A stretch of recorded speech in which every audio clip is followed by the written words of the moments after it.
Okay, we'll just resume in 30 seconds. Assalamu alaikum, everyone. Sure. We are going to resume in 30 seconds. Meanwhile, I have to share the link on other pages as well.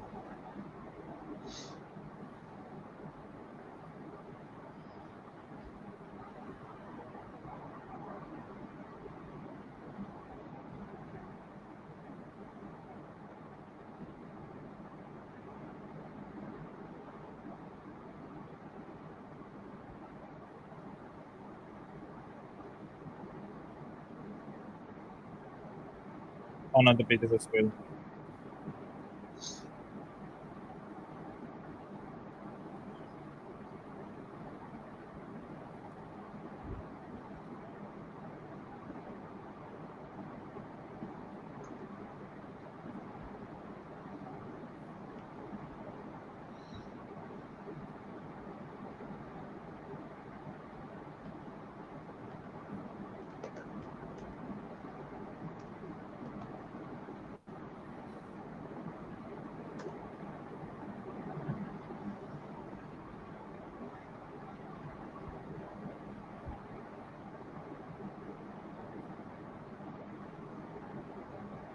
Just a little more time, Vajji bhai. No problem, no problem. Take your time. Okay. आपका show है, आपकी मर्जी. Okay.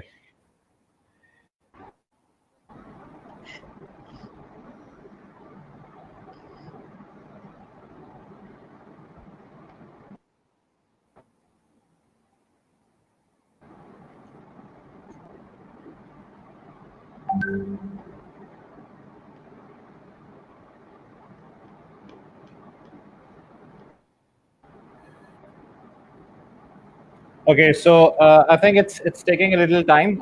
हम start करते हैं और मैं उसके दरमियान में कोशिश करता हूँ इसको करने का. So अस्सलाम वालेकुम व रहमतुल्लाहि व बरकातुहू. I'm Fareed Ahmed and with me is brother Zain. Okay, so if there's any distortion, because I can hear a little distortion. Can you hear some distortion? Yeah, a little bit. थोड़ी सी distortion है. आपको मेरी आवाज में distortion तो नहीं आ रही? I think it's better now. Okay, so Vajji bhai, you have been attached with Youth Club Karachi and you are teacher in different universities. And I think ये जो subject था दिल out of control, इसके आप ही specialist मुझे लगे, तो मैंने सोचा कि आपसे ही राब्ता किया जाए. आपसे ही राब्ता किया जाए. जी. अच्छा, तो जी, जिंदगी में इतनी दफा दिल टूटे हैं, जिंदगी में इतनी दफा दिल टूटे कि हम स्पेशलिस्ट बन गए हैं ना, ये बात अच्छा है. Okay, so basically, okay, so ये दिल, दिल out of control could mean anything. It could mean anything, right? लेकिन अब जिस कॉन्टेक्स्ट में मैं बात कर रहा हूँ, आपके साथ किस कॉन्टेक्स्ट में मैं बात कर सकता हूँ?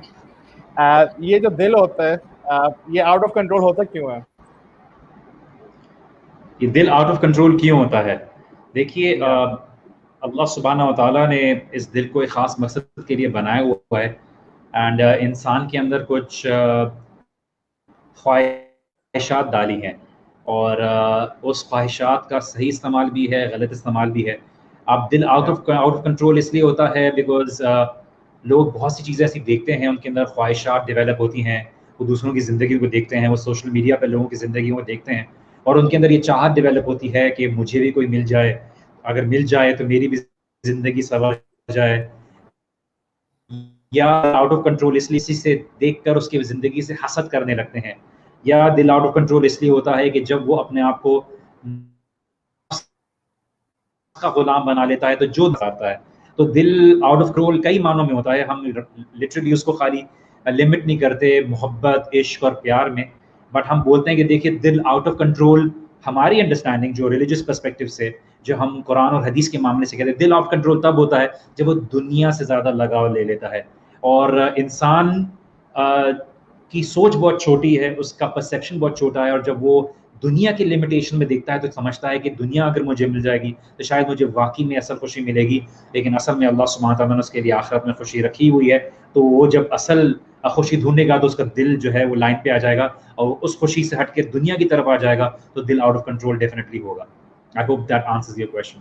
अभी अभी अभी अगर मैं इसको और क्लासिफाई और डीप कर लूँ, जूम इन और कर दूँ, और मैं इससे बात करूँ दिल जी आउट जी ऑफ कंट्रोल होना, ये कि नहीं कि किसी को देख के दिल आउट ऑफ कंट्रोल होना, राइट?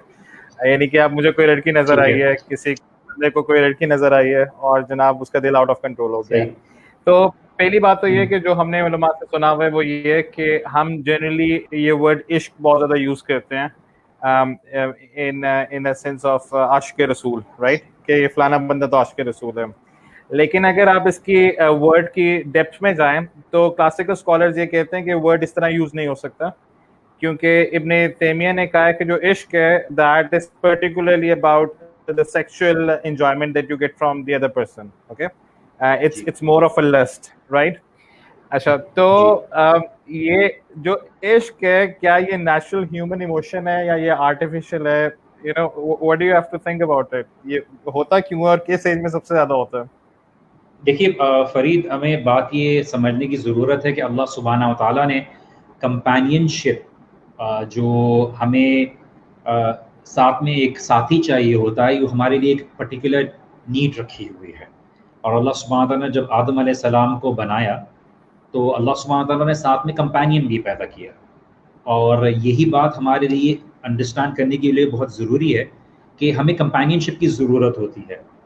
अब ये एक नेचुरल चीज़ है कि जब आपको अच्छा खाने को मिलेगा तो it's going to give you some sort of pleasure. आपको किसी तरह से उससे जो है राहत मिलेगी, उससे आपको आपको मज़ा आएगा। इन द सेम मैनर जब इंसान मोहब्बत के ख़्यालात में पड़ता है तो मेडिकली उसको उसको जो फीलिंग आती है वो एम्फेटामीन्स मेडिकल टर्म्स में कहलाती है, which he receives a very good feeling. हमारे पास अनफॉर्चुनेटली सोसाइटी में जब हमें कंपेनियनशिप की बात आती है तो कंपेनियनशिप से मुराद ऐसी ली जाती है दैट माइनस रिस्पॉन्सिबिलिटी। तो लोग ओके, आइडियलिज्म के बारे में ख्याल रखते हैं। आइडियलिज्म क्या कि मुझे ऐसा जिंदगी के तजुर्बात की बिना पर, अपने ख्यालात की बिना पर, अपने लाइफ एक्सपीरियंस की बिना पर उन्होंने पहले से एक आइडियल बनाया हुआ होता है कि this is the kind of companion I want. And वो कोई भी इन्फ्लुएंस उनकी जिंदगी में करता है। तो अल्लाह सुब्हानहू तआला ने एक जरूरत रखी हुई है कि आपने एक कंपेनियन के साथ आपने दुख दर्द बांटना है, जिंदगी का साथ चलाना है, एक फैमिली सिस्टम को बनाना है। हमारे पास लोग उसको खाली आउटवर्ड ब्यूटी, उसको going out, going for the movies, having good time, minus the responsibility. जब रिस्पॉन्सिबिलिटी आती है तो उसको उसको उससे भागना शुरू कर देते हैं। तो ये बात हमें समझना जरूरी है कि एक जरूरत है, और उस ज़रूरत को अल्लाह सुब्हानहू तआला ने एक सही तरीके से एक्वायर करने के लिए कहा है। और उसको एक्वायर करने के साथ अकाउंटेबिलिटी भी है, रिस्पॉन्सिबिलिटी भी है, और रिसीविंग ऑफ बेनिफिट्स भी है। और उसके साथ-साथ एक पूरा सिस्टम इन्वॉल्व होता है। और अगर हम इसको सही तरीके से पैकेज के तौर पे नहीं लेते हैं तो हमारे लिए मिसअंडरस्टैंडिंग हो जाती है। तो लोग मोहब्बत में आते हैं, एंड लाइक हमेशा अपने सेशन में कहता हूँ कि मोहब्बत करना गलत काम नहीं है। मोहब्बत हो जाएगी आपको, but the point is that you need to understand कि वो मोहब्बत है। बट उस मोहब्बत के चक्कर में आके गलत काम करना, उसको गलत तरीके से एक्वायर करना, ये आपके लिए गलत काम है कि आप किस तरह से अपना अंदाज एक्वायर करते हैं। तो this is what we need to understand कि हमारी सोसाइटी में एक बॉलीवुड हॉलीवुड ने एक अलग परसेप्शन दिया हुआ है लव का, मोहब्बत का, कंपेनियनशिप का, कि वो समझते हैं कि भाई आपको अगर मोहब्बत हो जाएगी तो अभी आप गाड़ी से बाहर निकलेंगे और सारी रोड ट्रैफिक में बाहर लोगे और लोग ऑटोमेटिकली एक स्टेप में सारे आपके साथ डांस करना शुरू कर देंगे। आप दरख्त की तरह भाग रहे होंगे और आप नाच रहे होंगे, और everybody have a good time and everybody gonna sit in the car and go back. That's not what life is all about. It's going to have its better cases, and that is why हमें ये younger generation को बताने की जरूरत है कि देखिए, एक एक भूख की तरह, एक शहावत की तरह, डिजायर्स की तरह, फाइनेंशियल नीड की तरह कंपेनियनशिप भी एक नीड है। लेकिन उसको जब सही तरीके से नहीं समझेंगे तो आपकी जिंदगी में ऑफ कोर्स मसाइल लेके आएगा। वो बेनिफिट सही तरह से एक्वायर नहीं करेंगे। तो वी नीड टू अंडरस्टैंड कि companionship is something which is natural, and it is something which is a source of coolness of your eyes, but अच्छा, यू लेकिन can't take half of the. जी okay, बोलिए। so basically इंसान के अंदर companionship, he needs companionship, और no one is free from all companionship। तो जरूर जी है आपको भी कोई क्रश हुआ होगा कभी? जी जी क्रश। जी मैं या क्रश हुआ हूँ इस चीज़ों के नतीजे में। लेकिन क्रश वाली चीज ये, देखिए we all go through certain experiences in life.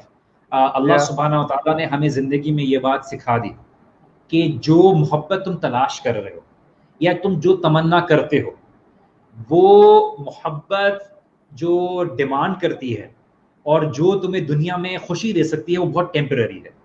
असल मोहब्बत जो बिल्कुल, तुम्हारे लिए बेनिफिशियल है वो अल्लाह सुब्हानहू व तआला की मोहब्बत है। जैसे आपने इश्क की बात की, कुरान और हदीस में जो वर्ड आया है वो मोहब्बत का वर्ड आया है कि बिल्कुल, yeah, true. मोहब्बत और इत्तिबा। इश्क is something which Ibn Taymiyyah and Ibn Qayyim ने जो रेफर किया है, वो मजनून हालत के बारे में की जाती है कि इंसान अपने होश में नहीं रहता। वो एक Yeah, ऐसी दीवानगी की हालत में अपने ना नफ्स के ऊपर कंट्रोल करता है, ना सोच के ऊपर कंट्रोल होता है, ज़बान के ऊपर कंट्रोल होता है। Whereas मोहब्बत has some conditions required attached to it. It has that sensibility in it कि मैं मोहब्बत करता हूँ अपने माँ बाप से, और माँ बाप से मोहब्बत का तकाजा ये है कि मुझे उनकी फर्मा बरदारी करनी है, मुझे इनकी नाफरमानी में अकाउंटेबिलिटी है, और मुझे हुक्म दिया गया है। मैं अल्लाह से मोहब्बत इसलिए करता हूँ क्योंकि मेरी असल जो कामयाबी है, मेरी जो फलाह है, मेरी जो सक्सेस है, वो अल्लाह सुब्हानहू व तआला की शुक्रगुजारी में है, और उस मोहब्बत के नतीजे में मुझे अल्लाह सुब्हानहू व तआला की इबादत करनी है। अल्लाह के रसूल से जब मोहब्बत की बात आती है तो उसमें उनकी इत्तिबा करनी है, उनकी पैरवी करनी है, उनके अहकामात को मानना है, और ये मुझे अल्लाह सुब्हानहू व तआला से करीब करेगा। तो ये मोहब्बत की क्राइटेरिया। इश्क इज जस्ट लाइक बहकी बहकी बातें करना, शायर के अशार पढ़ना और इस तरह की बातें करना, and that is basically what is not going to give you any benefit. आप अपने yeah. जहन को खुश रख सकते होंगे, आप अपने ख्यालात को खुश रख सकते होंगे, आप लोगों को शायर से, पोइट्री से शायद इंप्रेस कर सकते होंगे, but it is actually not be. Okay, वजी भाई, ये जो अगर हम सिर्फ अभी बात करें, आउट ऑफ कंट्रोल जो प्यार हो जाता है, स्पेशली जो सेक्सुअल टर्म्स में हो जाता है, उसकी काफी ज्यादा रीजन है। एक तो रीजन ये है कि सेलिब्रिटीज ने इसको बिल्कुल नॉर्मल बना दिया है, यानी कि पहले तो हम ये डिटरमिन करते हैं कि whether it's a good thing और अ बैड थिंग। तो हम दोनों एग्री करते हैं दैट आउट ऑफ कंट्रोल जो लव है, लव आउट ऑफ कंट्रोल या दिल out of control, it's not something good. ठीक है, इस पे तो हमारा कंसेंसस है। और प्रीवियस अगर मैं ऑडियंस को एक किस्सा सुनाऊं, this is a very famous incident, और it's there was a muezzin by the name of सली। ओके, तो उनका किस्सा मैं पढ़ रहा था। उनका ये किस्सा है कि वो 30 सालों से मस्जिद की छत पे जाके नमाज के लिए अजान देते थे, और एक दफा उन्होंने मस्जिद के साथ ही किसी के हाउस में कोई बहुत ही खूबसूरत खतून देख ली। ओके, तो जब उन्होंने खातून देखी, इंस्टेंटली ही was like I need to get this girl, ये तो मुझे बहुत ज्यादा पसंद आ गया। तो वो उनके घर गए, उन्होंने नॉक किया, लेकिन शैतान ने उनके दिल को आउट ऑफ कंट्रोल कर दिया। राइट, वो इतना ज्यादा डिस्प्रेशन में चले गए कि जैसे ही उन्होंने अपना दरवाजा खोला उन खातून ने, तो उन्होंने जाके उसको हक कर लिया। Now this was a Christian lady ने कहा कि we have always found you to be very trustworthy, ये आपने क्या किया, how can you deceive. Sense में भी, क्योंकि पिछले जमाने में घरों की छतें नहीं होती थी, तो बहुत ही ट्रस्टवर्दी बंदा एक हाइट पे जाता था जो हर घर को एक्सेस कर सकता था। तो उसने कहा कि आई लीव द रिलीजन, यानी कि वो इतना ज्यादा आउट ऑफ कंट्रोल हो गया उसकी ब्यूटी में कि उसने कहा कि अब तो I am leaving my profession, और आई लीव व्हाट मोहम्मद सल्लल्लाहु अलैहि वसल्लम हैज गिवन मी। ठीक है, नाउज़ुबिल्लाह। और उसके बाद उसने कहा कि ओके कम इनसाइड। तो उसको टेस्ट करने के लिए कि वेदर ये बंदा सही कह रहा है या नहीं कह रहा, उस औरत ने उसको अल्कोहल दी तो उसने अल्कोहल पी ली, उस औरत ने उसको पोक दी तो उसने पोक पी ली, खा लिया। और फिर उसने कहा कि उसने और अल्कोहल दी, तो वो चाह रहा था कि उसको ज़्यादा अप्रोच करे, लेकिन उस औरत ने मेक श्योर किया कि ये और ज़्यादा ड्रंक हो जाए। और उसको कहा कि जब मेरे फादर आएंगे तो मैं उनसे कहूँगी कि हमारी शादी करवा दें, लेकिन और आप रूफ टॉप पे चले जाएं। तो जब वो रूफ टॉप पे जा रहा था, because he was so much drunk, उसका पाँव फिसला और वो नीचे गिर गया, वो मर गया। उस औरत ने उसकी डेड बॉडी पे कफन बांधा और उसको अपने घर के अंदर ले गई। नेक्स्ट डे जब फादर आए और उन्हें फादर को पूरा किस्सा बताया, तो फादर ने कहा कि I am going to throw him out of the home. उसमें फादर ने उसको घर से बाहर फेंक दिया, और सारे सोसाइटी में पता चल गया कि दिस वाज अ नेक पायरस पर्सन, लेकिन because he couldn't control his desires, वो अपनी वेन डिजायर्स और टेम्पटेशन कंट्रोल नहीं कर सका टू एन एक्सटेंट कि इसने अपना रिलीजन भी फेंक दिया। तो सारों ने उसको बरी करने के बजाय उसको एक ड्रम यार्ड में फेंक दिया। अच्छा, कई दफा हम इसके बहुत ज्यादा सीरियस कॉन्सिक्वेंसेज देखते हैं, specially for the younger generation. ये तो एक क्लासिकल एग्जांपल थी ना। आजकल काफी दफा हम न्यूज़पेपर में देखते हैं कि कोई औरत अपने अब्बू का कत्ल कर देती है क्योंकि वो उनसे उसकी मर्जी से शादी नहीं करने दे रहे।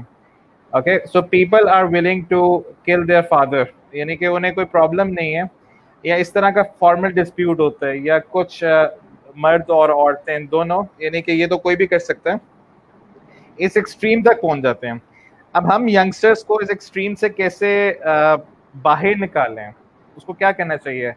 और मैं एक ऑफिस में काम करता था, वहां पे एक बंदा अपनी सारी इनकम एक खातून को दे आता था जिससे उसकी शादी भी नहीं हुई थी, you know, because he was driven by that. तो जो पॉलिटिक्स में और बाकी जगहों पे हनी ट्रैप होता है, हम लोग कैसे उससे बाहर निकलें, स्पेशली द यंगस्टर्स? और देखिए इसे फरीद, इसे एक और चीज ऐड कर लूं कि अब मीडिया ने इसको बहुत ज्यादा नॉर्मलाइज कर दिया, यानी कि अभी रिसेंटली एक इंसिडेंट था between one singer and one actress, right? तो सिंगर और एक्ट्रेस का काफी देर से फेस चल रहा था, और ये नॉर्मल चीजें थी कि ये मेरा बंदा है, ये मेरी बंदी है, और अभी शादी नहीं लेकिन एक पार्टनरशिप में है। तो उसको इतना ज्यादा हॉलीवुड ने, बॉलीवुड ने, गानों ने, इन सेलिब्रिटीज ने उसको इतना ज्यादा ग्लैमराइज कर दिया और इसको बिल्कुल ठीक समझते हैं। तो ये यंगस्टर को वो क्यों बुरी चीज लगे when this is something that is acceptable in society? देखिए फरीद, इसलिए ये बहुत ज़रूरी है कि जो अच्छाई का काम है ना, वो उसको ज़्यादा से ज़्यादा फैलाया जाए। और जैसे आप यंगस्टर्स हैं और बहुत सी और दावा ऑर्गेनाइजेशंस हैं जो जिस लेवल पे भी काम कर रही हैं, वो अच्छाई को आम करें। बिकॉज़ बहुत सी फोर्सेस बुराई को आम करने में लगी हुई हैं ताकि लोग डिसेंसिटाइज हो जाएं। When things become normal, then coming generation या current generation starts to think कि ये एक नॉर्मल चीज़ है। जब बुराई बहुत आम हो जाएगी तो नॉर्मलाइज कर दी जाएगी उसको लोगों की सोच में, and people would want to be part of that particular activity और दैट सर्कल, ताकि वो उसमें कूल कंसिडर हो। देखिए, अल्लाह सुब्हानहू व तआला ने हमें मोहब्बत को जो ग्रो करना है, जो मेंटेन करना है, उसके हिसाब से हमें एक क्राइटेरिया बता दिया that you have to fulfil a certain responsibility. मैं ये बार बार इसलिए बात कहता हूँ बिकॉज हम ये समझते हैं कि when you fall in love and you having a relationship with someone, so it has to be with no strings attached. Yeah. And the only thing bad is that आपने अगर उसके साथ चीट किया या झूठ बोला, there are several things which are a problem over here. हम सबसे पहले ये बात देखिए कि हम यंगस्टर्स को ये बात बताते हैं कि अपनी, जैसे इब्न क़य्यिम ने बात कहा कि आपकी आंखों के जरिए जो आपका दिल तक का रास्ता है, इसको आपने बहुत कंट्रोल करना है। आप जो यंगस्टर्स हैं उनको कोई पसंद आ सकता है, अब उसके बाद वो क्या गलत काम करते हैं कि उसको देखते रहते हैं, उसके बारे में सोचते रहते हैं, और उनके लिए चूंकि एक ऐसा एनवायरनमेंट में उनके माँ बाप ने उनको डाल दिया होता है जहाँ पे उनके लिए कोई भी उस आइडियलिस्टिक क्राइटेरिया के अंदर फिट होता है तो वो उससे प्यार करने लग जाते हैं। They think they are actually in love but is actually इनफैक्चुएशन।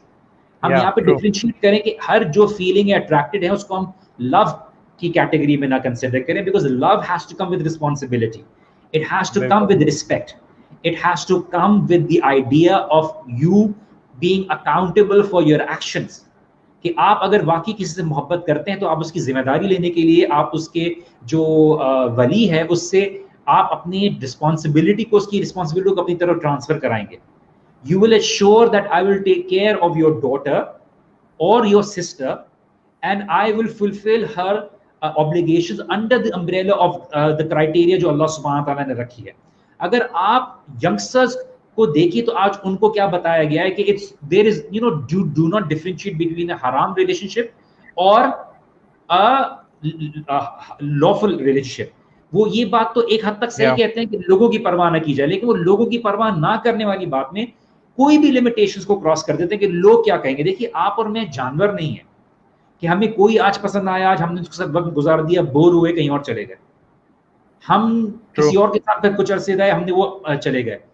हमें ये बात समझ में आनी है कि इस्लाम के जो 5 मकासद हैं उसमें से एक क्या है कि नस्ब को महफूज रखना, कि लिनीज महफूज रहे। ये नहीं हो कि कोई ऐसी सिचुएशन आ जाए जहाँ पे कौन इंडिविजुअल, कौन फीमेल, कौन मेल किन के साथ जा रहा है, किन के साथ सो रहा है, किन के साथ रिलेशनशिप है, ना औलाद का पता है, ना बाप का पता है, ना कोई लिनीज का पता है, और एक गड़बड़ चली हुई है।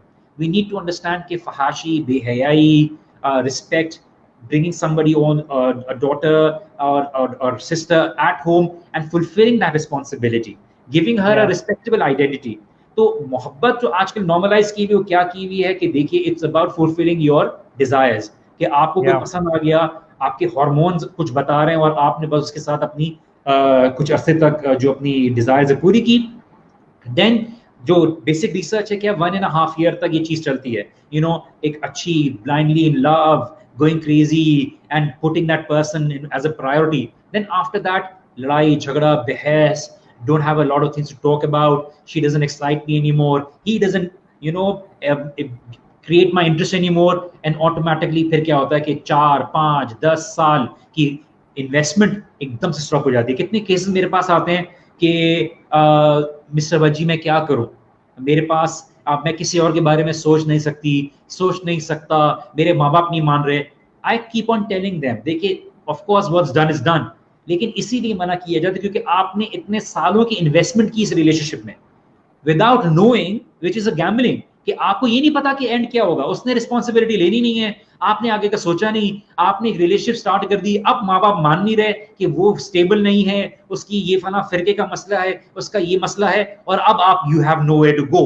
Yeah. आपने उस लड़की के लिए भी आगे जिसके साथ शादी होगी या माँ बाप करा देंगे इमोशनली प्रेशराइज करके, वॉट एवर द केस, तो आपने उसकी जिंदगी भी खराब की और अपनी लिए भी खराब की, और उसके लिए जिंदगी में आगे बढ़ना मुश्किल हो गया। Because when we are attached to people, it's not just time, it's emotional investment, it's True. about a lot of people compromise their dignity, they physically allow people to touch themselves, you know that नहीं, ये आपको ये what I am trying to say is that एक तो हमारी जो young generation है, मुझे ये लगता है कि वो कॉन्शियस नहीं है that they are ready to compromise their respect. अच्छा, डिस्पाइट द फैक्ट कि उन्हें पता है कि उनकी पिक्चर्स लीक हो सकती हैं, बाद में जाके प्रॉब्लम हो सकती है, but still they are not conscious. Okay. I don't think a lot of people know this consciously. They actually get blinded, and at times, under the whole, notion, they Okay. उनका जो कहते हैं ना, आप मोहब्बत में आपका दिमाग में जो जैसे नशा होता है ना, नशे की हालत में सेंसिबिलिटी का जो एस्पेक्ट होता है वो जरा मिनिमाइज हो जाता है। तो लॉट ऑफ पीपल थिंक के okay fine, I trust this person. I am talking about जो समझ रहे हैं, मैं उनकी बात तो नहीं कर रहा, जो बेसिकली टाइम पास कर रहे हैं। तो बहुत से लोग उस सेंसिबिलिटी को पीछे छोड़ देते हैं because they are being carried by their emotions rather than thinking of it from a logical point of view and rationality, वो बहुत कैरिड फॉरवर्ड होता है। उसके बाद क्या होता है, फिर बाद में उस रिलेशनशिप का जब डार्क साइड आने लगती है तो कॉन्सिक्वेंसेस जो होते हैं, जो रिस्क होती है, वो आपके सामने अकाउंट जो है एक लाइबिलिटी के तौर पर आने लगती है, तस्वीरें आने लगती हैं, चैट्स आने लगती हैं और फना चीजें आने लगती है, फिर बाद में मसले शुरू हो जाते हैं। अच्छा, लेकिन ये तो लोगों की परसेप्शन पे भी बहुत ज्यादा डिपेंड करता है ना, कि कुछ लोग कहते हैं कि I am getting a fame and I am being famous. अक्सर मैंने क्रिकेटर्स को देखे, उनके जितने स्कैंडल्स आते हैं वो उसको एंजॉय करते हैं, दैट ये जो एंजॉयमेंट का एलिमेंट है ये बहुत ज्यादा डेट्रीमेंटल है सोसाइटी के लिए। A lot of people are actually enjoying कि यार मेरा इसके साथ भी स्कैंडल आ गया, उसके साथ भी स्कैंडल आ गया, एंड दे टेक प्राइड। बदनाम ना हुए तो नाम क्या हुआ। ठीक है। अब क्योंकि मैं जब इसको प्रिपेयर कर रहा था, मेरी वाइफ ने कहा कि एक एस्पेक्ट ये भी है, क्योंकि वो काफी ज्यादा फेसबुक के ग्रुप्स के अंदर हैं, अक्सर औरतें जो होती हैं उन्होंने अपनी स्टोरीज लगाई होती हैं या एनोनिमस स्टोरीज लगाई होती हैं। उसमें ये होता है कि I was having this affair with a boy when I was in my school, college, university. उसके बाद मेरी शादी होगी, 6 इयर्स गुजर के। लेकिन as I was scrolling Facebook, I saw his profile और आई सॉ हिज नेम, और मैंने उसको फ्रेंड रिक्वेस्ट भेज दी, and now we started chatting, right. ये जो एक्स्ट्रा मैरिटल अफेयर्स की तरफ आता है, linking your past with the future given the current circumstances, कि अब आप अम्मी बन गए हैं या अब आप अबू बन गए हैं। इवन बॉयज भी इस तरह कर सकते हैं कि जो पास्ट उनके अफेयर्स चल रहे होते हैं, उसके बाद वो जो कन्वर्सेशन दोबारा शुरू कर देते हैं, जिससे उन्हें हैप्पीनेस मिलती है। उसकी एक रीजन तो डिससैटिस्फैक्शन हो सकती है इन करंट सिनेरियो, राइट। लेकिन how can they overcome this problem, क्योंकि मैंने अक्सर बहुत ज्यादा देखे एक्स्ट्रा मैरिटल अफेयर्स में इमोशनली बहुत ज्यादा अनस्टेबल लोग होते हैं, and some of the ladies वो 60s में पहुंच जाती हैं, 25, 30, 45 ईयर्स हो जाते हैं उनकी शादी को, लेकिन हस्बैंड और उनकी एक कंपैटिबिलिटी नहीं होती। अक्सर कंप्लेन करती हैं कि जो हमारे जो हस्बैंड है he is being more lustful towards the maids, or he is being lustful to my friends. ये एक कॉमन प्रॉब्लम है पाकिस्तान का, और हम छुपा नहीं सकते, specially you know when they, और अल्लाह ना करे कुछ ऐसे भी सर्कमस्टांसेस होते हैं जहाँ पे वो फैमिली मेंबर्स के साथ ही उनका एक अफेयर चलना शुरू हो जाता है. This is a very critical problem. इसके बारे में you know please shed some light, of families basically इस प्रॉब्लम से कैसे बच सकती हैं एज अ होल. देखिए, इसको ग्राउंड रूट पे हमें एड्रेस करने की ज़रूरत है कि बहुत से फैक्टर्स हैं जो आपने एक बात कही है, इसमें काफ़ी फैक्टर्स हैं. सबसे पहले हमें अपने बच्चों की, अपने बेटों की, अपनी बेटियों की सही तरीके से तरबियत करने की ज़रूरत है. उनको समझाने की ज़रूरत है दैट मैरिज, जैसे हमारे पास अक्सर यंगस्टर्स की एक सोच है कि मैरिज होगी and they live happily ever after. एक सोच कम्युनिकेट की जाती है कि बस बेटा कॉलेज के पास हो जाओ, शादी हो जाएगी, फिर अय्याशी याशी है, फिर बेटा आराम ही आराम है, और समझते हैं कि शादी हो जाएगी तो जिंदगी में आसानी शुरू हो जाएगी. They do not tell them कि शादी is about responsibility. It's about that it's a way to get closer to Allah सुब्हानहू व तआला. और अगर उसके अलावा फिर हमारे पास सोसाइटी में मीडिया भी बहुत बड़ा रोल प्ले कर रहा होता है, जो ये बात बता रहा होता है कि जना कि ये देखिए ये खूबसूरती है, ये ऐसा मर्द होना चाहिए, ऐसा अनरियलिस्टिक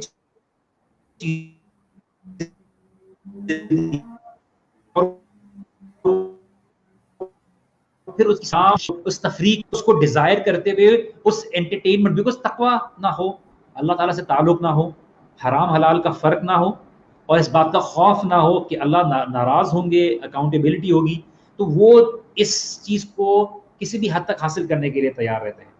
और जैसे आपने काफी सारी एग्जांपल्स दी, उसमें ये भी है कि देखिए हमें लोगों को ये बात भी बताना है that you no you cheating on your spouse has a lot of detrimental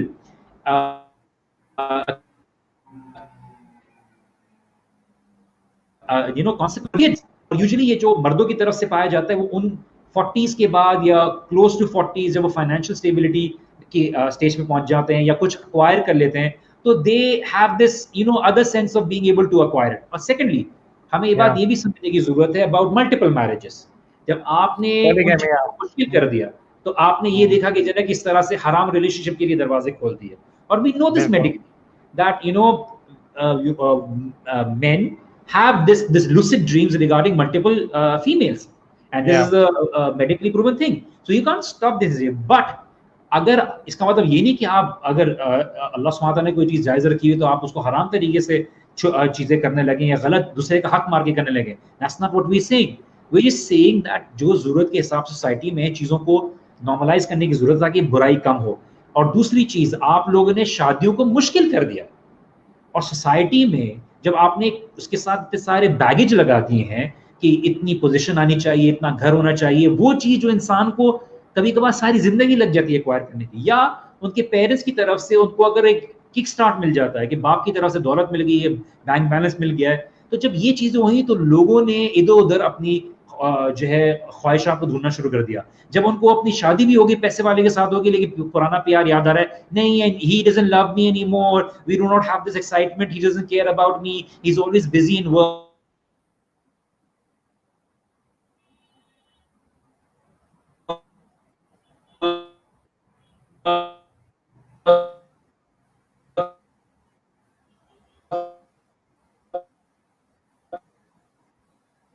और दाखिला मेंटेन करिए कि क्या आप गैर महरम के साथ जो इंटरेक्शन के एलिमेंट है, even if it's an inbox, even if it's in your inbox, आपने क्या डेकोरम और क्या प्रोटोकॉल्स मेंटेन करने हैं उनके साथ इंटरेक्ट करने के लिए. तो इसमें जैसे आपने बात की, बहुत ओपन बात है, इसमें बहुत से फैक्टर्स इन्वॉल्व हैं, और हमें स्कूल एजुकेशनल लेवल पे इन चीजों को मेंटेन करने की जरूरत है. How you interact with the opposite gender, maintain your confidence but at the same time know your limits. कि आपने इंटरेक्शन कैसे करनी है. जब आपकी तरबियत नहीं करेंगे तो आपके दिमाग में कुछ फीमेल इंटरेक्शन के बारे में एक अजीब फैसिनेशन आएगी, and on top of that आप इंस्टाग्राम उठा के देख लीजिए, टिकटॉक उठा के देख लीजिए, आप सोशल मीडिया फेसबुक देख लीजिए, आप नेटफ्लिक्स देख लीजिए, they all talk about Prince charming, and this dream girl having the wonderful life together and they're being looked at and उसको क्या लगता है कि देखो बहुत ही कामयाब हूँ, आई एम एक्सेप्टेड। मैं आपके सामने एक इंसिडेंट शेयर करना चाहता हूँ 1960s की। जी जी। कि अमेरिका में बेसिकली एक रिसर्च हुई और सर्वे लिया गया, रिसर्च के सर्वे लिया गया कि कौन कौन इस एज ग्रुप में यूनिवर्सिटीज और कॉलेजेस में अभी तक वर्जिन है, अभी तक वर्जिन है। जब रिजल्ट आया तो पता चला कि huge percentage, majority were not a virgin anymore, they were not virgin anymore.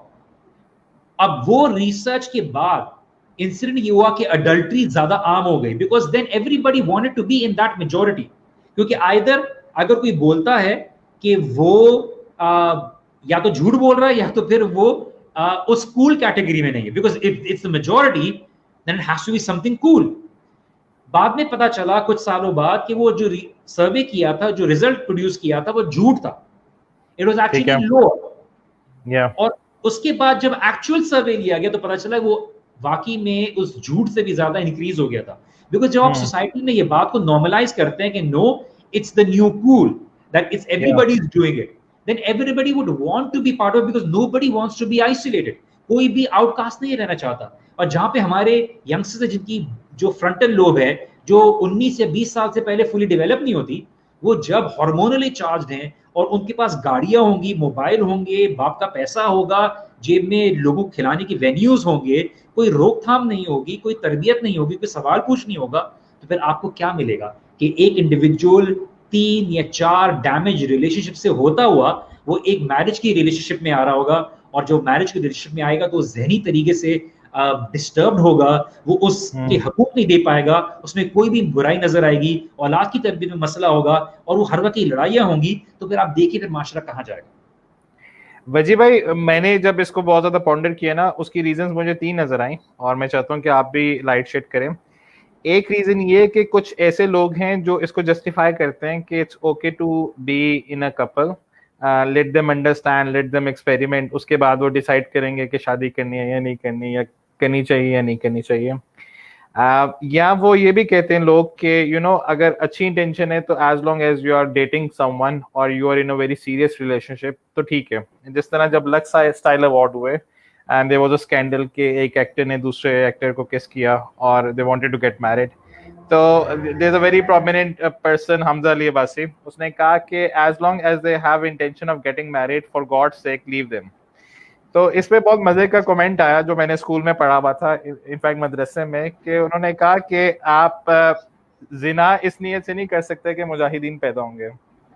Okay, ये हमारे शेख थे, वो पढ़ा रहे थे। तो with a very good intention आप कोई गलत काम नहीं कर सकते। ओके, देखिए मेरी इंटेंशन गाड़ी खरीदने की है तो टेस्ट ड्राइव तो करूंगा ना, ये वाली बात हो गई। अब क्या गारंटी है कि वो वाकई में खरीदेगा या नहीं खरीदेगा। लेकिन जब उसे टेस्ट ड्राइव में खड्डों पे चढ़ा दिया, सीट ब्रेकर पे बम मार दिया, तो आपकी तो वैल्यू गिर जाएगी ना। तो देखिए हमारे पास सोसाइटी में जस्टिफिकेशन कैसे मिलती है कि देखिए हमारी इंटेंशन है शादी करने की, आपकी इंटेंशन है, आप कर लो, क्या फाइनेंशियल इशू है? तो आप ये क्या कह रहे हैं कि कोई प्रोडक्ट थोड़ी है कि चला के देख रहे हैं, कोई मसला थोड़ी है। तो आप क्या देखिए, जो भी चीज हमें बात समझने की जरूरत है, अल्लाह सुब्हान व तआला की नाफरमानी के जरिए खुशी कभी हासिल नहीं हो सकती। और इसकी बड़ी मिसाल यूसुफ अलैहिस्सलाम के भाइयों की कुरान में, कि वो जायज खुशी चाहते थे और वो अपने बाप की रजा चाहते थे, अपने बाप की मोहब्बत चाहते थे, लेकिन उन्होंने उसको हासिल करने के लिए यूसुफ अलैहिस्सलाम को कत्ल करने की कोशिश की, उनको फेंकने की कोशिश की, उनको दूर करने की कोशिश की। उसका नतीजा क्या हुआ? उन्होंने अपने वालिद को अपने आप से और दूर कर दिया और यूसुफ अलैहिस्सलाम की याद में और उनको इन्वॉल्व कर दिया। तो अल्लाह सुब्हानहू व तआला कभी भी हराम में बरकत नहीं रखते। और आप आज देखिए कैसे कपल्स नॉर्मलाइज करने की बात आ रही थी, जो मुझे अपडेट मिली है लोगों के बारे में कि अब तो वो बिल्कुल ही खत्म मामले चल रहे हैं लोगों के। तो what is going on, and the sad part is कि आप और मैं, फरीद, देखिए हम बात क्यों करते हैं कि देखिए फैन पेज बनाया हुआ है, we are not trying to create fan, but we are trying to attach people towards दीन by knowing individual that this person जो वजी है, फरीद है, these people are like us। और ये बात करते हैं तो I can relate to it, we're not talking to robots because the same celebrities, उनके Instagram पेज बने हुए हैं, वो उनकी फॉलोइंग करके लाखों की मिलियंस की फॉलोइंग करते हुए फिर एकदम से उनकी एक स्टेटमेंट आती है about religion and they start adopting it। Because वो उनको आइडियलाइज करते हैं। तो ये बहुत समझने की जरूरत है दावत के काम में भी कि हम यहाँ पे आइडियलाइजेशन को प्रमोट नहीं कर रहे, लोगों की सेलिब्रिटी कल्चर को प्रमोट नहीं कर रहे, बट हमें लोगों को ये बात को नॉर्मलाइज करने की जरूरत है कि दीन की बातों को लोगों के साथ फैले, लोग माने, लोग सुने। वरना क्या होगा कि लोग इन लोगों को फॉलो करेंगे थाउजेंड्स और मिलियंस की केस में, और फिर लोग इन्हीं से अपनी मॉरल वैल्यूज उठाएंगे। और जब इनको फॉलो करते हैं, देखिए why do these big companies give such costly brands to the celebrities, footballers को, Yeah. बिकॉज दे नो कि जब क्रिस्टियानो रोनाल्डो अगर पहनेगा जूता तो कितने मिलियंस ऑफ फैंस होंगे, they would just want to be like him, they would just Yeah. want to be like him, walk like him, talk like him, star बनाएंगे, and that is why they pay them hefty amount of money। और यही चीज है कि आपको देखने की जरूरत है कि आपको दावत के काम में कितना आम करने की जरूरत है, लोगों तक पहुंचिए सोशल मीडिया के जरिए। अच्छाई को आम करेंगे तो बुराई ऑटोमेटिकली लोगों के सामने रिकग्नाइज होगी, आप अच्छाई को कम कर देंगे तो बुराई आम हो जाएगी, लोगों को फर्क ही नहीं रहेगा कि अच्छाई क्या है बुराई क्या है। वजी भाई, यहाँ पे तो मुझे पेरेंट्स का भी बहुत ज्यादा फॉल्ट नजर आता है। उसकी रीजन ये है कि अक्सर ये देखा है कि जो बच्चे इमोशनली लेफ्ट होते हैं या इमोशनली निगलेक्टेड होते हैं from their parents at a very earlier age, जो लड़कियां इमोशनली निगलेक्टेड होती हैं, उन्हें प्यार नहीं मिलता, they try to seek love elsewhere, ठीक है। और लड़कों का भी ये है कि वो इमोशनली अनस्टेबल होते हैं। एक ये पेरेंट्स की बहुत बड़ी गलती है। और सेकंड गलती ये है कि अक्सर हमारी सोसाइटी में पेरेंट्स इन्फोर्स करते हैं अपने बच्चों को कि वो अपनी मर्जी से शादी नहीं कर सकते। यानी कि तुम्हारी तो कजन के साथ शादी बचपन से तय थी, अब तुमने तो उधर ही करनी है। ये तो एक बहुत कॉमन प्रॉब्लम है, ठीक है। या एक बंदा एक पर्टिकुलर रिलीजियस माइंडसेट का होता है, उसे कहते हैं कि नहीं हमारी फैमिली सेकुलर है, हमने कोई सेकुलर लड़की लेकर आनी है, और वाइस वर्सा। किसी लड़की को कह सकते हैं, रिलीजियस लड़की को, कि किसी सेकुलर से शादी करनी है, नॉन रिलीजियस पर्सन से शादी करनी है। तो मेरा ख्याल है पेरेंट्स पे बहुत ज्यादा ब्लेम जाता है, क्योंकि एक तो उन्होंने बच्चे को इमोशनली निगलेक्ट किया, जिसकी वजह से आज वो ये सारा सफर कर रहा है। और सेकेंडली हमने क्या किया कि ये गर्लफ्रेंड बॉयफ्रेंड के कल्चर को तो बहुत अच्छा कर दिया, उसको एम्बेलिश कर दिया, उसको आइडियलाइज कर दिया, उसके बारे में गाने आते हैं। लेकिन जो हमारा मैरिज का कल्चर है, उसमें जॉइंट फैमिली सिस्टम है, उसमें काफी ज्यादा प्रॉब्लम्स हैं। उसमें मदर इन लॉ कहती है मुझे डॉटर इन लॉ नहीं पसंद, और ये हमसे बात नहीं करती, कंपैटिबिलिटी नहीं है। तो एक इंडिविजुअल, अगर एक बंदा है, on one side there are a lot of bushes and there are a lot of thrones and there are a lot of difficulties, and on the other side there's no check and balance, right? No one to check। तो फिर ultimately क्योंकि हमने marriage का perception ही change कर दिया, अभी उस तरह का परसेप्शन रहा ही नहीं जिस तरह आदम अलैहिस्सलाम और हवा का था, that they were partners of one another, they would live with one another। तो मेरा ख्याल है ये भी बहुत बड़ी रीजन है कि इस सोसाइटी में ये सोसाइटी का फैब्रिक इतना ज्यादा सफर कर रहा है। देखिए इसमें एक और फैक्टर भी है फरीद के माँ बाप ने एक अच्छी तरीके से मैरिज के इंस्टीट्यूशन को प्रमोट करना है।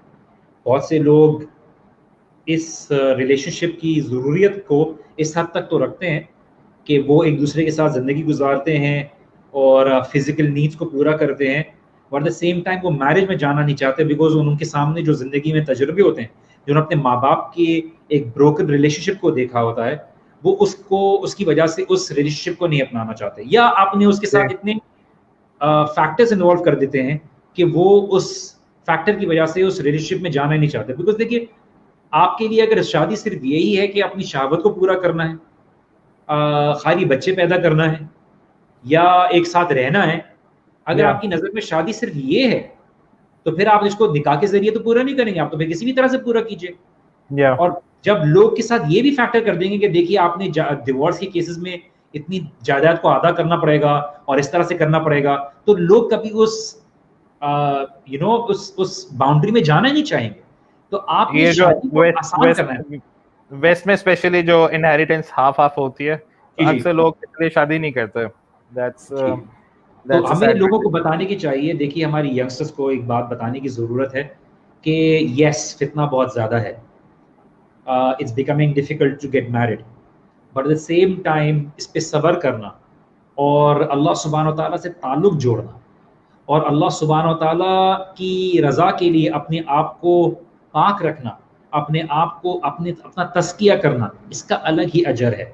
और इसीलिए आप वो बुखारी की रिवायत आपको याद होगी कि जब 3 लोग जब वो केव में फंस गए, हर किसी ने अपने अपने गुनाहों से तौबा करने की या अपनी नेकियों को जब उन्होंने सामने रखा तो पत्थर हटा। उनमें से एक नौजवान था जिसने ये बात की थी कि मेरी कज़न थी जिससे मैं बहुत प्यार करता था, वो मुझे बहुत पसंद थी, लेकिन या अल्लाह मैंने सिर्फ तेरी रज़ा हासिल करने के लिए मैंने उससे अपने आप को बचा के रखा, मैं इन्वॉल्व नहीं हुआ। तो उसने अपनी जो नेकी रखी जो उसके लिए निजात का ज़रिया बनी, वो क्या थी कि उसने at the peak of his youth and having the ability to disobey Allah सुब्हानहू व तआला, and he could have acquired a higher amount of pleasure from it, but उसने उस temporary pleasure, उस temporary फायदे को अल्लाह सुब्हानहू व तआला के वादे के ऊपर, अल्लाह सुब्हानहू व तआला की रजा के ऊपर प्रायोरिटी नहीं दी, और अल्लाह सुब्हानहू व तआला की पसंद को और अल्लाह सुब्हानहू व तआला से करीब होने को उसने प्रायोरिटी दी। तो अल्लाह सुब्हानहू व तआला ने उसके लिए छोटी सी मुश्किल के लिए और एक बहुत बड़ी मुश्किल जो फंस गए, जो उनके लिए जानलेवा हो सकती थी, उससे निजात का जरिया बनाया। तो अल्लाह सुब्हानहू व तआला के लिए अगर आप कोई चीज़ छोड़ेंगे तो आपके लिए अल्लाह सुब्हानहू व तआला बेहतर देंगे। हो सकता है आप किसी से मोहब्बत करते हो और आप समझते हैं कि आप उससे मोहब्बत करते हैं और आप समझते हैं कि आप उसको अक्वायर करके शायद बहुत खुश होंगे, लेकिन हो सकता है वो आपके लिए बहुत बड़े शर का और बहुत बड़ी मुसीबत का जरिया बने। Because you need to understand that शादी के बाद इंडिविजुअल, देखिए when you are in love with someone and you meeting him, तो आप तो बहुत अच्छा अपना इंप्रेशन क्रिएट करते हैं, because you will be in your best behaviour. आप तैयार होकर आ रहे होंगे, दूर दूर होंगे, अल्फाज चुन के बात करोगे, but when you are living together, when you are living together, तो आपकी bad side, good side, angry side, हर साइड दिखती है। ठीक है, आप हर वक्त तैयार होके नहीं रहते। It's not Beverly Hills 90210 that you are the talk of the town, you are wearing the best brands. वो आपको बनियान में देखेंगे, वो आपको सोते हुए खराटे लेते हुए देखेंगे, वो आपकी इस बात पे नाराज होंगे कि तौलिया क्यों रख देते हैं, जिससे आपको अक्सर फरीद डांट पड़ती रहती है कि तौलिया यहाँ क्यों रख दिया जाता है। ठीक है, सही तरह से आप जब सोफे पे कपड़ा चढ़ाया है तो क्यों आप सही तरह से उस पर नहीं करते, खराब कर देते। तो जैसे ये डांट पिटती रहती है तो ये चीज सुनना पड़ती है, सब चीज बर्दाश्त करनी पड़ती है। That's what relationship is about. When somebody is going to be angry, you act cool, and when you are upset, the other person acts like water. That is how relationships work. और इसीलिए अल्लाह सुब्हानहू व तआला ने क्या कहा है कि वो आपकी जीनत का जरिया है और आप उसकी जीनत का जरिया है, क्योंकि वो तुम्हारे लिए लिबास है, तुम उनके लिए लिबास हो। तो लिबास ऐबों को छुपाता है, एक दूसरे की रिस्पेक्ट का जरिया बनता है, इज्जत का जरिया बनता है, खूबसूरती का जरिया बनता है, नॉट जस्ट ज़ाहिरी बट उसकी रूहानी खूबसूरती का भी जरिया बनता है। तो अगर आपके लिए जो अल्लाह सुब्हानहू व तआला से करीब होने की और प्यूरिफिकेशन की जरिया नहीं है ये मैरिज, तो फिर आपके लिए बहुत मुश्किल हो जाता है जिंदगी गुजारना। और इसलिए जितना अल्लाह ताला से दूर हो रहा है उतना ही हमारे पास मैरिज सिस्टम्स फेल हो रही है। अच्छा, अगर मैं आपसे क्विक एडवाइजेस दूं, अगर किसी बंदे का, स्पेशली वो बच्चा है, ओ लेवल्स में, ए लेवल्स में, यूनिवर्सिटी में, उसका दिल आउट ऑफ कंट्रोल हुआ हुआ है और हो सकता है उसका कोई अफेयर भी चल रहा हो with the right intention of getting married, लेकिन सर्कमस्टांसेस ऐसे नहीं है, उसको क्या करना चाहिए? शुड ही बी प्रोलॉन्गिंग और कन्विंसिंग हिज पेरेंट्स, या ये हर सिचुएशन में वेरी करेगी आपकी एडवाइस? देखिए, हम हमेशा बात ये कहते हैं कि अगर आपके दिमाग में किसी तरह की कोई फैंटेसी या ख्याल या डिज़ायर है तो उसको प्रैक्टिकली देख लिए चीज़ें पॉसिबल हैं या नहीं है, और ये एक समझदार इंसान करता है। और ये समझदारी अक्सर इस मोहब्बत और इश्क के चक्कर में लोग जो है भूल जाते हैं।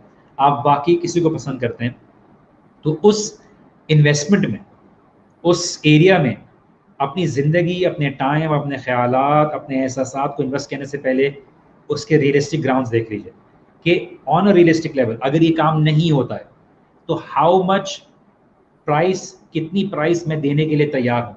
अगर आप वाकई सीरियस हैं, talk to your parents, communicate to your parents, allow your parents to be able to talk to that individual. If it's not possible, अगर अभी तैयार नहीं है, पढ़ाई कर रहे हो, ये कैसे होगा, तो फिर ये समझ लीजिए फिर आपको इस चीज़ के अंदर आगे बढ़ने की ज़रूरत नहीं है। आप ये ख्याल से निकाल दीजिए कि मेरे हाथ से चला जाएगा तो मैं जो है ज़िंदगी मेरी क्या रहेगी, मैं तो कुछ नहीं रहूँगा, वो मैं थोड़ा सा अगर मोहब्बत में नाकामी रही, I don't believe in God because he didn't give me the only person I love. इस तरह की बातें आप ना करें, ठीक है? जरा इस तरह के ड्रामे वैसे चलते होंगे लेकिन रियल लाइफ में नहीं चलते। You have to be very real because at the end of the day emotionally, psychologically, आप अपने स्पिरिचुअली आप अपने आप को डैमेज कर रहे होंगे। आपको नहीं समझ में आती है, मैं हमेशा यंगस्टर्स को बोलता हूँ, फाइन, हमारा काम है समझाना, then learn it the hard वे।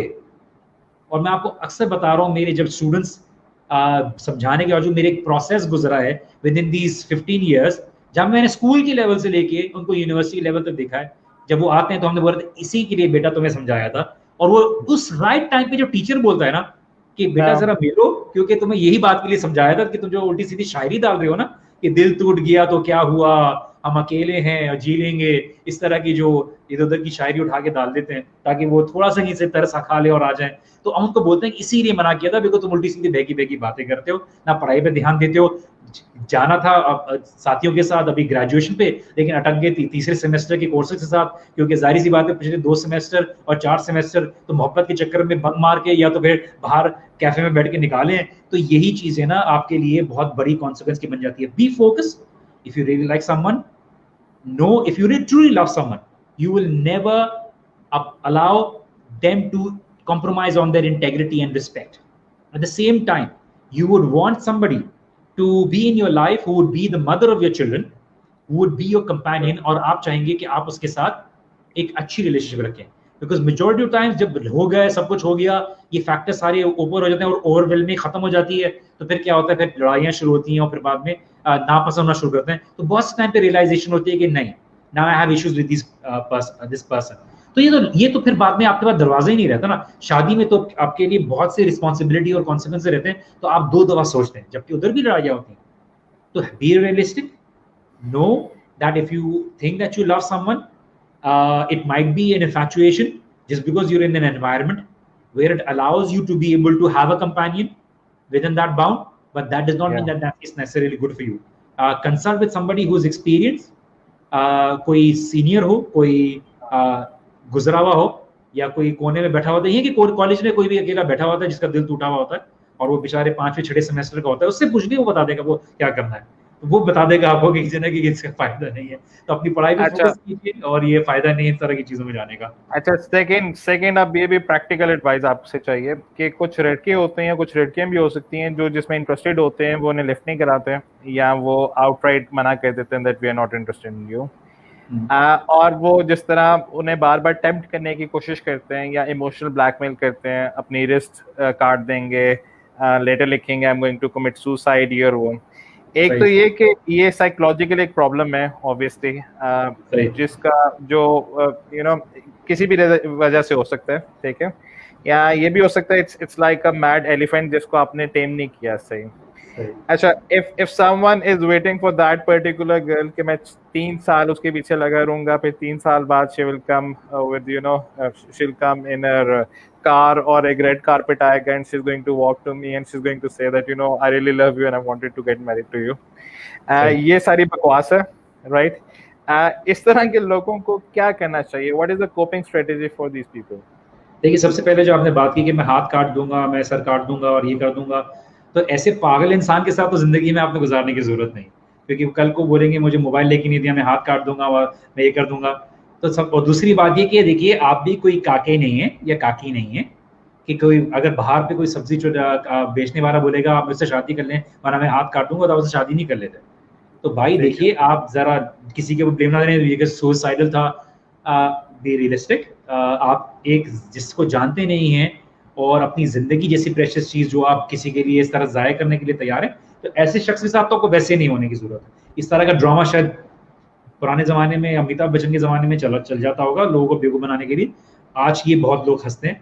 तो प्लीज इस तरह के ड्रामों में कि देखिए मैं तो बस क्या how do they late night conversations, हमारे बच्चे कैसे होंगे, फिर बराबर में बिस्तर भाई पे भाई सोच रहा होता है कि दूसरा भाई बोल रहा है मैं तुम्हारे लिए घर भी बेच दूंगा, और वो चादर उठा के देखता है ये क्या बात कर रहा है इसके लिए।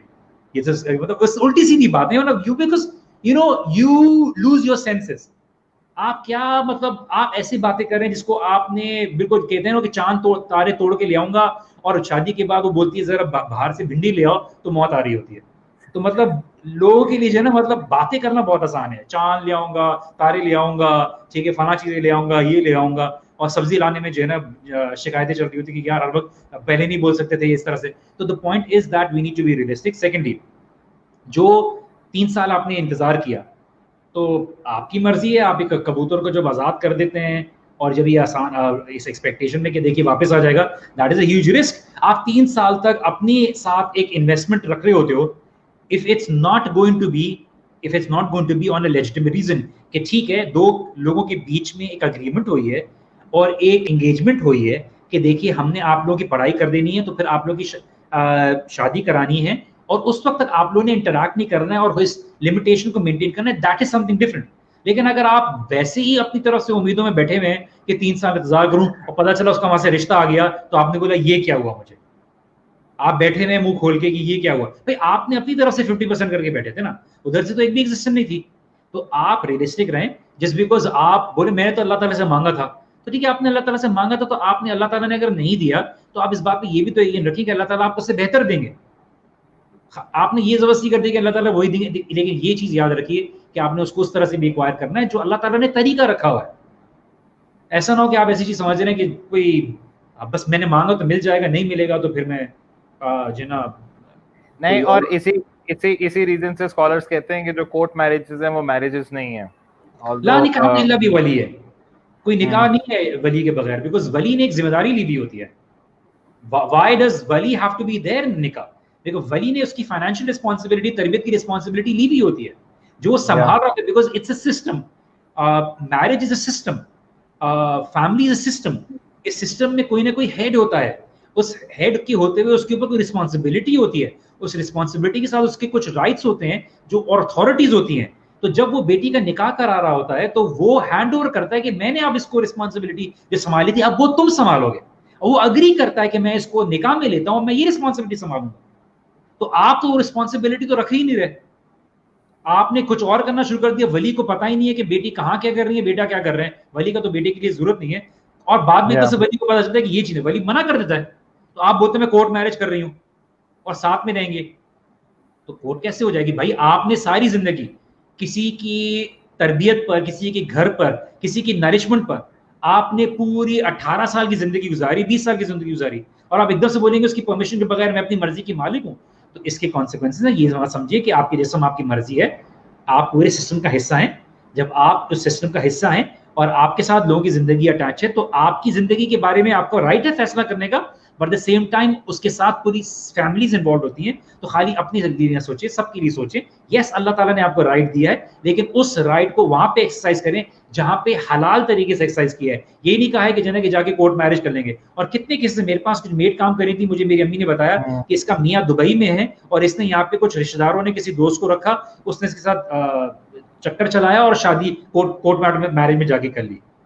तो मेरी जब अम्मी ने बताया तो अम्मी ने बोला कि भाई से पूछो, भाई बताएंगे। जब उसने मुझे बताया, मैंने बोला आपका निकाह नहीं हुआ है, आपका निकाह किसी और से हुआ है, और यहाँ जाके कोर्ट मैरिज आपने कर लिया है और कुछ और चल रहा है, बताइए क्या गड़बड़ चल रही है यहाँ पे। और इसलिए इसको गवर्नमेंट लेवल पर इसको बेसिकली कंट्रोल करने की जरूरत है। जब दरवाजे खोलेंगे तो फिर लोग इस तरह से आके जो है गलत तरीके अपनाएंगे। अच्छा, अब लास्ट क्वेश्चन है, और उसके बाद अगर ऑडियंस ने कोई क्वेश्चन पूछे तो प्लीज पूछें। वजी भाई, ये तो सारा हमारा एक्सटर्नल एनवायरनमेंट है ना, कि हम को एजुकेशन में जा रहे हैं, लड़कियों में जा रहे हैं, लड़कों में जा रहे हैं, गाने सुन रहे हैं, रेस्टोरेंट्स जा रहे हैं, और ये सारी चीज़ें हमें इन्फ्लुएंस करती हैं और हमारी सेक्स ड्राइव को ज़्यादा करती हैं। You know, we become more lustful, एक मूड स्विंग्स आते हैं। मुझे प्रैक्टिकली बताएं कि वो नौबत ही ना आए कि आपको किसी से प्यार हो, या जब कोई नजर आए आपके सामने तो आपकी जो बटरफ्लाइज हैं वो बहुत ज्यादा कम हो जाए, या it should be just a moment. वो प्रैक्टिकली कैसे होगा कि मुझे अफेक्ट ही ना हो मेरे इर्द गिर्द में क्या सराउंडिंग्स हैं? ऑब्वियसली अल्लाह सुब्हानहू व तआला से ज्यादा कनेक्शन हो, लेकिन practically if you could list it कि एक बंदे को क्या करना चाहिए आपके ओपिनियन में, you no, don't give any generic answer, go to the shoes of a person who is doing A levels, उसको प्रैक्टिकली क्या 5-6 चीजें करनी चाहिए जो करेगा तो you know he can time his elephant? देखिए, मैं आपको एक प्रैक्टिकल एग्जांपल देता हूँ कि फरीद आपको भूख लग रही है, ठीक है, आपकी जेब में पैसे नहीं है, और आपको आपके साथ बैठ के मैं बस खाने की बातें कर रहा हूँ, और मैं आपकी पसंद के खाने की बातें कर रहा हूँ, और मैं निहारी की बात कर रहा हूँ, मैं चरगे की बातें कर रहा हूँ, मैं जो है बिरयानी की बात कर रहा हूँ, मैं कराची की बिरयानी की बात कर रहा हूँ, लाहौर वाले आलू पुलाव की बात नहीं कर रहा हूँ। तो जो मसाले वाली, अब आपका क्या होगा, आपके अंदर जितना आप सुन रहे हैं ना, तो आपके अंदर उसकी भूख बढ़ती जा रही है। तो मैं ये से बोलूंगा, देखिए आधे ज्यादा जो आप सुनते हैं, देखिए म्यूजिक हलाल हराम की बात साइड में रखिए, अपने खुद के हिसाब से देखिए कि हराम किसी वजह से है, लेकिन उसको अगर आप अभी मानने के लिए तैयार नहीं, तो आप ये देखिए जब आप सुनते हैं और आप जो देख रहे होते हैं, आप जो ज्यादा ये सुन रहे होते ना गाने, ये आपके अंदर और फीलिंग्स को उभारते हैं। अब आप बोलेंगे मैं अपने आप को कंट्रोल करूंगा, और मैं कंट्रोल कर रहा हूँ कचरे के डब्बे में बैठ के, मैं दवाइयां भी खा रहा हूँ, एंटीबायोटिक्स भी खा रहा हूँ, एट द सेम टाइम मैं कचरे के डब्बे में बैठा हूँ। तो आप क्या एक सोल्यूशन कर रहे हैं, बट आप वो नहीं कर रहे। मेरी नमाजें मुझे फायदा नहीं दे रही, but you listening to you know songs about love, और फिर वो आप जगजीत सुन रहे हैं और गजलें सुन रहे हैं, और आपको मजा भी आ रहा है, और आप सोने से पहले उन ख्यालात में खुद रो भी रहे हैं, और खुश भी हो रहे हैं, और खुद इमेजिन भी कर रहे हैं। तो आप इन ख्यालात से बाहर निकलिए। जो आप सुनेंगे वो आपको जाहिर सी बात इफेक्ट करेगा, बिकॉज आप अपने दिल में जो डालेंगे वो आपके आपकी एहसासात को, आपके फीलिंग्स को और उभारेगा। अब शैतान के लिए दरवाजा बनेगा। कुरान के जरिए ये नहीं होगा। कुरान जब आपके लिए दिल में जगह बनाएगा तो शैतान के लिए उसमें दाखिल होना बंद हो जाएगा। शैतान क्या करेगा, युवस्विसु फी सुदूरिन नास, वो आपके दिल में अगर जगह मिल जाएगी, चाबी दे देंगे, तो वो आपके दिल में जाके उस ख्यालात को फीड इन करेगा। और आपके दिल में जब ख्यालात फीड इन होंगे, आपके कंट्रोल में रहेंगे नहीं। तो आप क्या सुन रहे हो, ये प्लीज आप उसके बारे में देखिए, उसको उस चीज को सुनना। जब आपको पता है कि आपने कंट्रोल करना है और अपना को दूर रखना है, तो ऐसी चीजें ना सुने जो आपको मजीद उस चीज को आगे बढ़ाए। फॉर इंस्टेंस, एक बंदा ड्रग एडिक्ट होता है, तो उसको ऐसे एनवायरमेंट में नहीं रखा जाता, उसको ऐसी कंपनी से दूर किया जाता है जो उसको वापस से उसकी तरफ इंक्लाइन करे। तो आप ऐसी कंपनी से दूर रहें जो आपको उसकी याद दिलाए। आपने कभी कभार एक्सट्रीम मेजर्स लेने पड़ते हैं, आपने ब्लॉक करना पड़ता है, आपने मैसेजेस डिलीट करने पड़ते हैं, आपने ऐसे लोगों को लिमिट करना पड़ता है जो उनके साथ इंटरैक्ट करते हैं।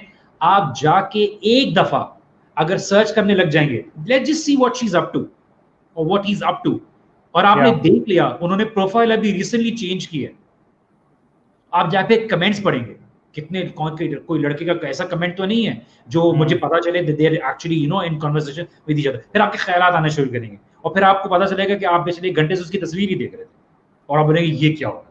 तो फिर इस वजह से आप जो है ना, जितना अपने विजुअल्स को कंट्रोल में नहीं रखेंगे, अपने कानों को कंट्रोल में रखेंगे, अपनी एनवायरमेंट को कंट्रोल में रखेंगे, and anything which allows you to be able to go towards that is actually dangerous for you. So you will have to be able to take that measure, because आपने अपने आप को जब extreme situation में ले आए, हम तो बोलते हैं पहले से इसको कंट्रोल करें कि अपने आप को ऐसे एनवायरमेंट से दूर रखें और अपने आप को ऐसी सिचुएशन से दूर रखें जो आपके अंदर इस तरह की सिचुएशन पे लेके आए, और उसको पहली बारी में आप वहां पे दबा दें।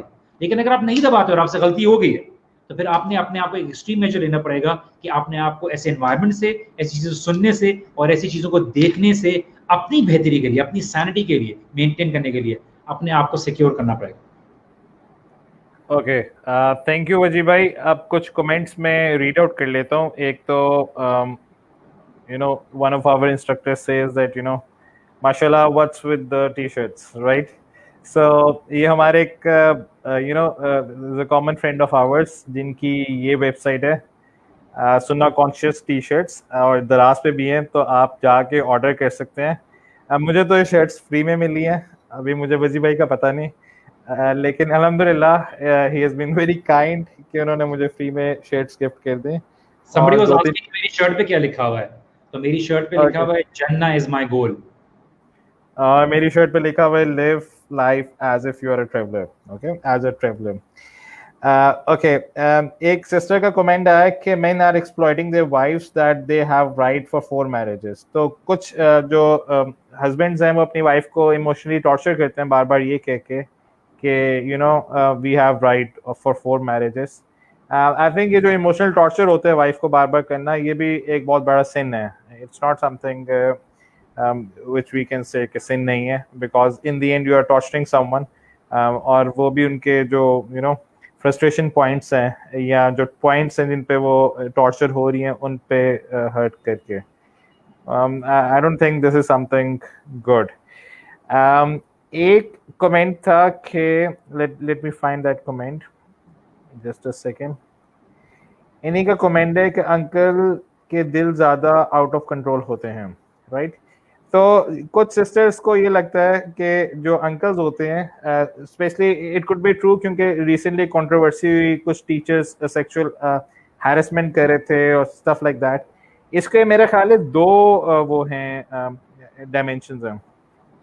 एक तो ये कि कई दफ़ा जो ख़वातीन होती हैं उन्हें पता नहीं चलता, लेकिन वो उनकी जो वॉइस होती है वो बहुत ज़्यादा स्वीट होती है, या ऊँची-ऊँची वो हँस रही होती हैं, उन्हें अपने हिजाब को ऑब्ज़र्व करने का नहीं पता चलता।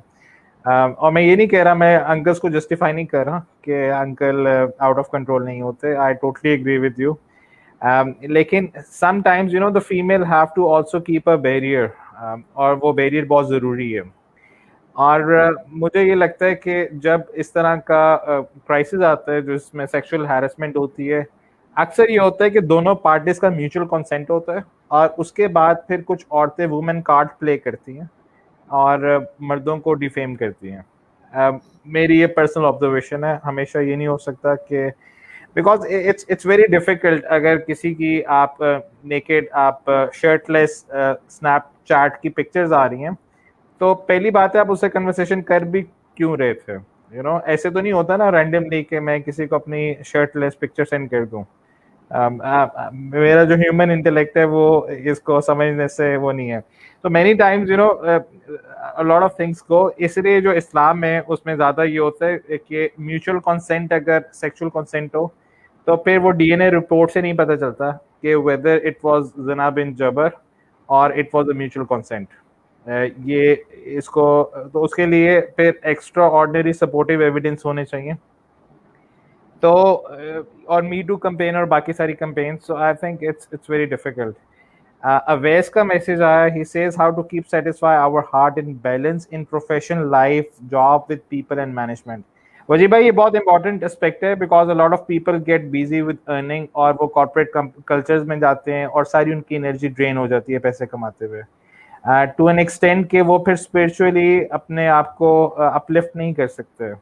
और आपने भी अक्सर देखा होगा, because you have been a teacher yourself, अभी तो हम दावा ऑर्गेनाइजेशन से अटैच हैं, लेकिन अगर हम ना अटैच हों और हम एक कॉर्पोरेट कंपनी में जाएं जहां पे हमें टास्क मिले हों, टारगेट्स मिले हों, सेल्स अचीव करनी हो, तो it's very difficult to seek knowledge. बहुत ही मुश्किल काम है। आपकी क्या एडवाइस है? देखिए, that totally depends. I think being in a professional field, it's a requirement to be able to run your family. तो आपने रिलीजियस एजुकेशन जो एक्वायर करनी है, जैसे फरीद ने सवाल किया, तो आपने उसी के हिसाब से आपके लिए जितना पॉसिबल है टाइम निकालना, चाहे वो हफ्ते में 1 दिन है, चाहे वो 2 दिन है, within that framework you not suppose to be in a hurry. आपके लिए कोई आलिम बनना या आपके लिए कोई सेट ऑफ years पूरा करना to be able to acquire religious knowledge is not basically necessary. सारी जिंदगी इल्म हासिल करने के लिए फाउंडेशनल एस्पेक्ट को इस बिजी स्केड्यूल में आप लेके चलेंगे, अल्लाह सुब्हाना ताला आपको इंशाल्लाह उसी के हिसाब से अजर देंगे। I know for a fact, जब मैंने रिलीजियस एजुकेशन एक्वायर करना शुरू की तो I had to take some time off from my I was in my bachelors field, and of course अगर मैं याद करूं तो इट वाज 2003। तो उस टाइम से जब मैंने चीज स्टार्ट की तो I had to take some time off, and then मैंने जब अपनी डिफरेंट डिग्रीज को साथ में लिया, एट टाइम्स मैं 2-2 डिग्री साथ में लेके चल रहा था, religious as well as my university degree. तो मुझे दोनों को बैलेंस करने के लिए ऑफ कोर्स थोड़ा टाइम इधर और इस तरह से मैनेज करना पड़ा। तो मैंने चीजों को स्लो डाउन नहीं किया, because I was not in a race with anyone. I had to be able to hold my ground and know कि मेरी लिमिटेशन क्या है, उसके हिसाब से। तो देखिए, बैलेंस तो ये आपके लिए भी और मेरे लिए भी और हर किसी के लिए कांस्टेंट स्ट्रगल है। अगर कोई भी परफेक्ट कर जाएगा इस चीज को तो वो झूठ बोल रहा होगा, वो उसको शायद कभी मेंटेन कर पाए, कभी मेंटेन ना कर पाए। That's the entire idea of it. The entire struggle is what allows you to be able to expect reward from Allah सुब्हानहू व तआला। एंड ये कोई क्रैक नहीं है कि आपने कर लिया, अब आपकी एक कांस्टेंट एक बैलेंस में चलेगी, बट आपने प्रायोरिटाइज करना है कि मुझे दीनी एजुकेशन करनी है, और इन 2 दिन के अंदर अगर मैंने कोई कमिटमेंट की हुई है कि मैं 2 घंटे निकालूंगा 2 हफ्ते में हासिल करने के लिए, तो then I will make sure that कि मैं उसको नहीं कॉम्प्रोमाइज करूं while I acquire financial, because आप नहीं रोक सकते। यस, बाद में आप बहुत सीरियस हो, जिस मिसाल के तौर पे मैंने जब डिग्री एक्वायर करा था विफाक की, तो जब मेरे लास्ट ईयर्स आने लगे तो मुझे उन 2 साल में अपनी कंप्लीटली जॉब को छोड़ना पड़ा। ये मेरी अपना पर्सनल डिसीजन था, मुझे उस चीज को कॉम्प्रोमाइज करना पड़ा। मुझे अपनी जो बची कुची सेविंग्स थी उसकी बेसिस पे मुझे अपने आप को स्वभाव, बिकॉज मेरे लिए मुझे पता था जिस लेवल की मुझे एक्वायर करनी है, मुझे उस लेवल के लिए मुझे सुबह को ही मदरसे में बैठना पड़ेगा, मुझे उसके अलावा कोई और ऑप्शन नहीं मिलेगा। क्योंकि शाम में कभी अवेलेबल है नहीं है, उस स्पीड में नहीं है, कभी एक क्लास हो रही है नहीं हो रही, ये वाले चैलेंजेस बहुत है। तो you will have to be able to know what you want and know, और ये चीज के देखिए आप बैलेंस करोगे, कभी कभार आपके गोल के ऊपर है, कभी कभार आपने दीन को प्रायोरिटी देना पड़ेगा और आपने जो है वर्ल्डली लाइफ को ऑफकोर्स वो करना पड़ेगा। और अगर आपको लगता है आपकी फाइनेंशियल एलिमेंट ज्यादा है और आपको उधर आप फोकस करना है while taking it on you know very small level but at least doing on a very good scale, तो ये आपको अंडरस्टैंड करना है जरूर और आप अपनी इंडिविजुअल लेवल बेहतर तरीके से अंडरस्टैंड कर सकते हैं। तो it's a constant struggle to be able to balance, know your priority, know what you want and keep consistent, keep yourself consistent. Consistency is the key. अरबी जबान सीख रहे हैं, 3 साल हो जाए, 4 साल हो जाए, 5 साल हो जाए, 10 साल हो जाए, 30 साल हो जाए, आपने हासिल करते रहना है। और सालों साल लग जाते हैं, हमें भी नहीं लगता भी अरबी आती है, बहुत सी चीजें भी सीख रहे होते हैं, लेकिन बात यहाँ पे हो रही है कि देखिए आप लगेंगे इंशाअल्लाह यू विल गेट देयर। मेरी एक हदीस है जो बहुत ज़्यादा मुझे क्लिक की और जब से मैंने उसको पढ़ा है वो कभी मुझे भूलती नहीं है। और वो हदीस है रियाज़ुस सालिहीन में कि 2 भाई थे, उनमें से एक रसूलुल्लाह सल्लल्लाहु अलैहि वसल्लम के पास आता था और इस्लामिक नॉलेज सीख करता था और दूसरा बिजनेस करता था।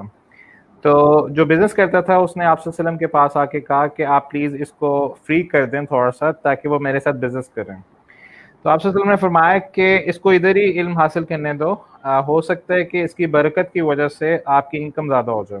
ओके, अब ये हदीस तो बहुत छोटी सी है रियाज़ुस सालिहीन में, लेकिन ये मुझे इतना ज़्यादा क्लिक की कि हो सकता है कि हम हमेशा एम्पेरिकल एविडेंस देखते हैं, अमाउंट देखते हैं, 1 लाख देखते हैं, 2 लाख देखते हैं, 75,000 देखते हैं, 80,000 देखते हैं, लेकिन ये जो नॉलेज सीख कर रहे हो कॉम्प्रोमाइज़ करके आपकी एक्स्ट्रा इनकम, अल्लाह सुब्हानहू व तआला उसमें भी इतनी बरकत डाल सकते हैं कि आपको वो सफिशिएंट हो जाए, you know, because a lot of people who are earning in millions वो बैंकरप्ट हो जाते हैं, they are very unhappy. On the other side जो लोग बिल्कुल नॉमिनल सा अर्न कर रहे हैं, दे कैन हैव सेविंग्स, उन्हें कभी किसी से लोन नहीं लेना पड़ता। सो आई थिंक अगर हम अल्लाह सुब्हानहू व तआला के साथ एक डील कर लें that you know we are going to seek knowledge for true religious purpose, इंशाल्लाह अल्लाह सुब्हानहू व तआला is going to help us a lot. This is the essence of Islam as well. Okay, thank you Wajib bhai. I'm going to invite you again with another topic जो दिल से मिलता जुलता होगा. I'm just kidding. Okay, लेकिन I'm going to invite you again with another topic. Thank you for coming on this platform. You know, people were looking forward and I'm extremely honored. Thank you so much. Assalamu alaikum wa rahmatullahi wa barakatuh. wa rahmatullahi wa barakatuh. Is there any last advice that you would want to say? नहीं, जिसमें अल्लाह सुब्हानहू व तआला कुछ बरका in your efforts, अल्लाह सुब्हानहू व तआला से दुआ कीजिएगा अल्लाह सुब्हानहू व तआला इखलास अता करे और हर काम हर अमल अल्लाह सुब्हानहू व तआला की रज़ा हासिल करने के लिए, अल्लाह सुब्हानहू व तआला का वजह हासिल करने के लिए हो। और अल्लाह सुब्हानहू व तआला तमाम जो भी भाई हैं कहीं पे भी दीन का काम कर रहे हैं, दीन की के रास्ते में किसी भी तरह की मुश्किलात फेस करें, अल्लाह सुब्हानहू व तआला उनके लिए आसानी पैदा करे एंड अल्लाह सुब्हानहू व तआला हमारे लिए जन्नत का रास्ता आसान करे इंशाअल्लाह। आमीन। Okay, so if someone has to listen to more of your lectures, I think he can contact you. I think this is your Facebook ID. Let me share it with people. You can follow me on Facebook, Twitter, Instagram, YouTube. मैं TikTok पे नहीं हूँ, उसके अलावा। Okay, so this is the official email address of Wajib bhai, and you can you know you can follow him. And you are based in Karachi, or एक तो you know the best thing about you is that mashallah you belong to a very liberal family and you are planning to become a singer, I believe. मैंने एक आपका छोटा सा interview देखा था। Musician, okay. So लेकिन वो एक जो आपका टर्न आया, you know, perhaps for the next week or for next month we are going to have that session inshallah about your life. Okay, thank you so much. Assalamu alaikum wa rahmatullahi wa barakatuh. Wa alaikum assalam wa rahmatullahi wa barakatuh.